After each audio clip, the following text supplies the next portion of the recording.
Life-changing support for victims across Wisconsin could be changing.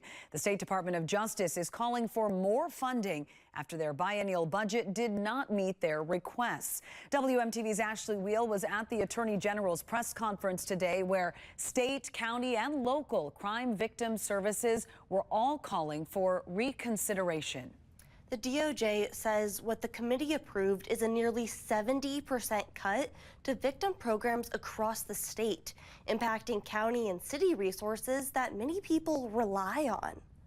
I was incredibly disappointed, to be frank. Shannon Berry with the Domestic Abuse Intervention Services says the demand for victim support in Dane County has gone up significantly.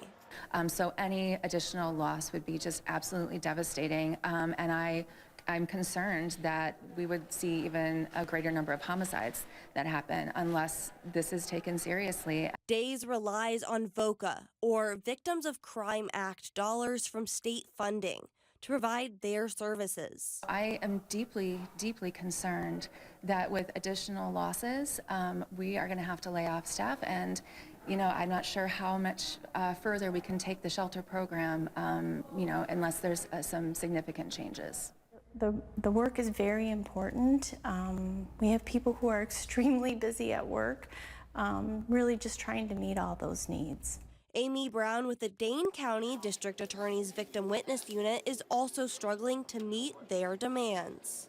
So nobody plans to be a crime victim, right? It just happens one day. 12 of their 19 case managers are funded through the state. Brown says these staff are critical, helping victims manage the confusing court processes. It's very intimidating for people to speak up and, let a judge know how the crime has impacted them, and we're there with them, helping them before, during, and after. And frankly, what our county has right now is not even adequate for all the need that is out there.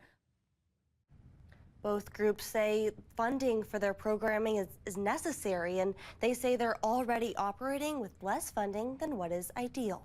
Live in the newsroom, Ashley Wheel, WMTV 15 News. Ashley, thank you. With support from several victim programs, the Department of Justice says they will continue to ask for the full amount of funding requested. They're also pushing the Finance Committee to reassess before the budget is finalized.